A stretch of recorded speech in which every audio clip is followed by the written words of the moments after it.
কলকাতা স্টাইলের একদম fish fry. খেতে তো দুর্দান্ত ছিল, একদম কাসুন্দিতে লাগিয়ে খেতে জাস্ট অসম ছিল। তারপর নিয়েছিলাম আমরা গন্ধরাজ চিকেন ফ্রাই, তো এটাও তো মেয়োনিজে ডুবিয়ে খেতে তো একদম মন প্রাণ ভরে যাচ্ছিল। দারুণ ছিল টেস্ট, টেস্ট নিয়ে তো কোনো কথাই হবে। সোনাইয়ার পাশ থেকে চলে এসেছে খাওয়ার জন্য। এরপর এটা হচ্ছে নতুন একটা আইটেম আমরা ট্রাই করেছিলাম, প্রন টর্পিটো এটার নাম। এটা একটা ফ্রাই আইটেম ছিল, খেতেও ছিল দারুণ, একদম ফ্রেশ ছিল মাছগুলি, ইনস্ট্যান্ট ওরা বানিয়ে দিচ্ছিল, তার জন্য টেস্টটাও কিন্তু দারুণ ছিল।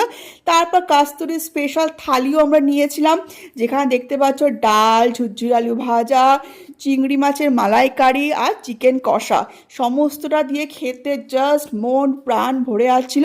আর পয়লা বৈশাখ মানেই তো বাঙালিদের উৎসব, আর উৎসব মানেই তো সুন্দর সুন্দর বাঙালি খাবার দাবার। তো আমাদের তো দারুণ খাওয়া দাওয়া হলো, তো তোমরাও চাইলে কাস্তুরিতে ভিজিট করে এই খাবারগুলো এনজয় করতে পারবে।